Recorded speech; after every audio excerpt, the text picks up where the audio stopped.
welcome back to another Diecast review. Today we have another 2021 release for William Byron. Now I say another one because we just did a review yesterday on one of them, which was the Out paint scheme, or aka the modern Rainbow Warrior cars. So if you want to go check that out, link in the description if you want to go see that if you have not already.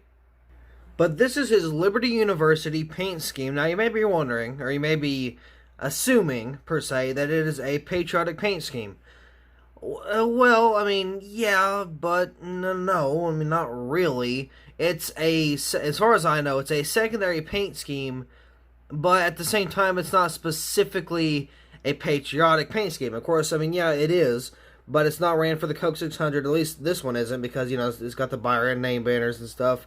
There's no, like, special banner or anything, so, I mean, you know, and also saw the Coke 600 in person, so, I mean, it's not this one. It was his last year's paint scheme for whatever reason. But yeah, either way, this is not his patriotic paint scheme. Again, it is. It's red, white, and blue. It's got flames, stars, you know, whatever, but it's like, it's not really his actual quote, or it's not actually deemed a patriotic paint scheme. Now, why is it not a patriotic paint scheme and they went with last year's, I have no clue. But either way, I mean, it is red, white, and blue. Of course, you got the stars, so I am going to call it a partially patriotic paint scheme.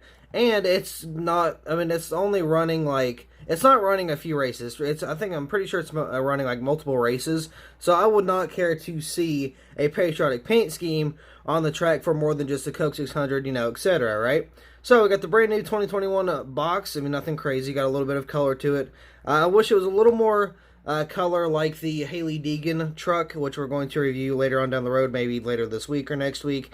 But yeah, so I mean, I do wish that we could get that done, but it's like, I mean, you know, Lionel's trying. They're getting new elites out. Of course, Plan V Cells did that, but still, they agreed to make them. They changed the boxes up a little bit, so not bad at all.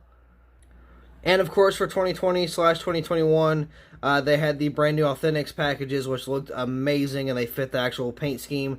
So yeah, Lionel's still trying, even though their quality is a little on the crappy side still. But either way, I can see they're trying to at least improve a little bit, slowly, but they're getting there. But I guess we will see where that leads. Anyway, let's go ahead and take a look at this fantastic-looking paint scheme and see what we can get ourselves into. Now, this is a white-based diecast.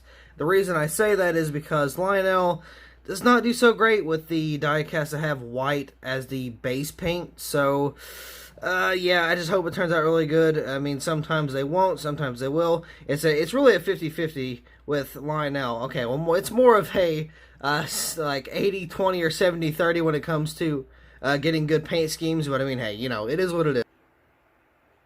Here's the diecast out of the box. Now again, really nice paint scheme. I mean, it's nothing crazy, but I mean, it's not bad by any means. Personally, I do like the schemes, which there's a little bias to that, again, because I do like the patriotic paint schemes. But at the same time, is it my favorite? No, not really. Is it one of my top favorites? No, not really. But it's still not a bad paint scheme, and I do kind of like how the design looks. So I'm going to give it, you know, a little more fair of a rating. It may not be, you know, my favorite or anybody else's favorite, but still, this patriotic paint scheme, well, quote, patriotic paint scheme, is not really that bad. One thing I do wish, however, is on the hood, from what I can tell, the Liberty University logo seems a little small. They got a lot more room right there. They can kind of use up on that hood, and they did not for whatever reason. So I do wish they kind of made that a little bit bigger, you know, take up some more of the hood. But it's not too terrible. Right here on the name rail, we got Byron, of course. Got the 24, and then Liberty right there. Not Liberty University, just Liberty. Got a blue 24 with the... looks like a V. I mean, it's not, but I mean, technically, if you want to just section off this roof right here, it is technically a V. It's a little red V right there. Goes down the sides and to the front, and on the other side, it goes down the side and to the front as well. Of course, being finished off with those stars looks very cool. Got Byron right there, Liberty University on the deck lid. Right here on the back, we got the black spoiler with the Liberty University Camaro ZL1 1LE and a red 24 right here on the back. Got the taillights there, got the Chevy bow tie, and the camera right there as well.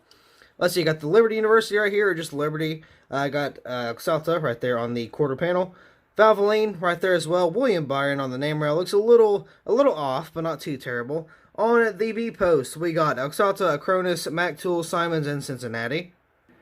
Back to the door, we got the number 24. There's nothing back here. I do feel like they could have put something back here, but they did not, whether it's Valvoline or, again, Oxalta, something like that. They didn't put anything back there, and I kind of wish they did. Of course, you got the flames right here, kind of coming from the front to the side. Looks very, very good. Got the 24 right there. I don't know how I feel about the red outline on the back, if I'm being completely honest, because here's why. You can see the red is behind the 2 and the 4 right there. You can see a little bit, but it kind of blends into that red, and I don't really like that because it doesn't look like it has a border. But then if you think about it, like, if they do white, it's going to look terrible. If they do blue, it's not going to look great either because it's going to match the blue back here. If they do black, it's going to be dark with that blue, so it's still kind of going to match. But like with the actual paint scheme, there's not really a lot of colors to choose from, so I think red was the best option. But I'm still not a big fan either way, but again, I do get why they did red. It is the best option from the color scheme, red, white, or blue.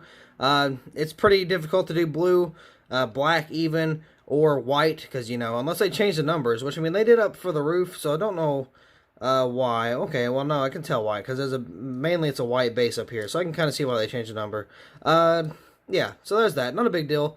But yeah, looks like we got the NASCAR race car logo there. Ooh, we also got some, residue right there. And then, of course, we got some, little bit of errors right here. Is that smooth?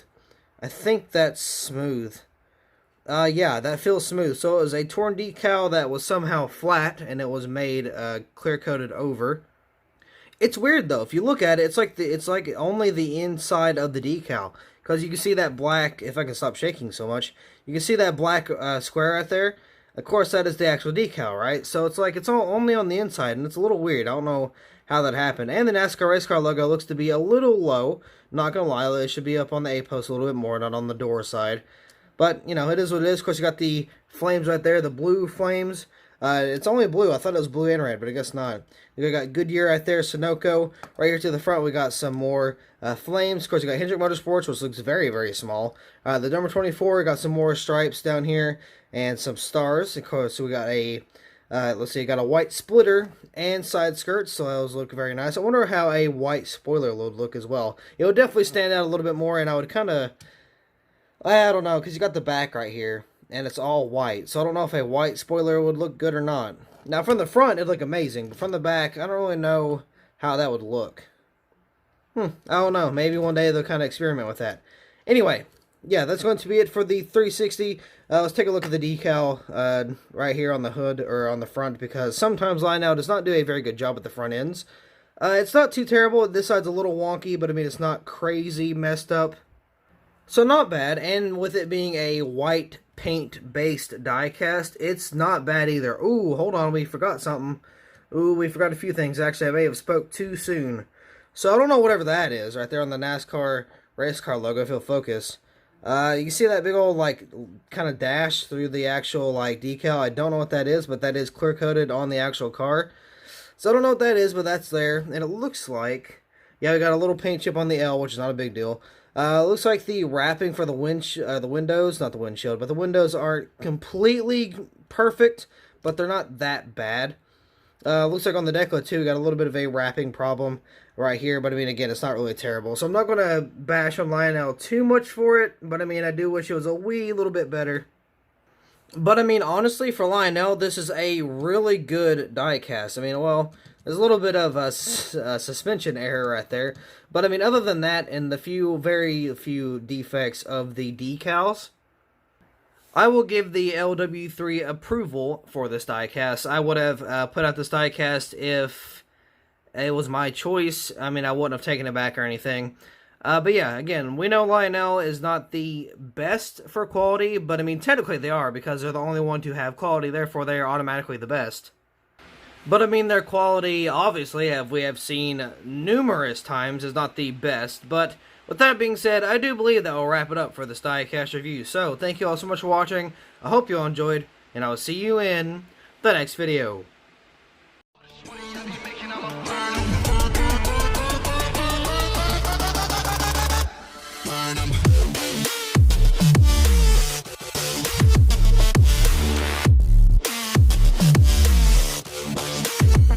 Smoke it up.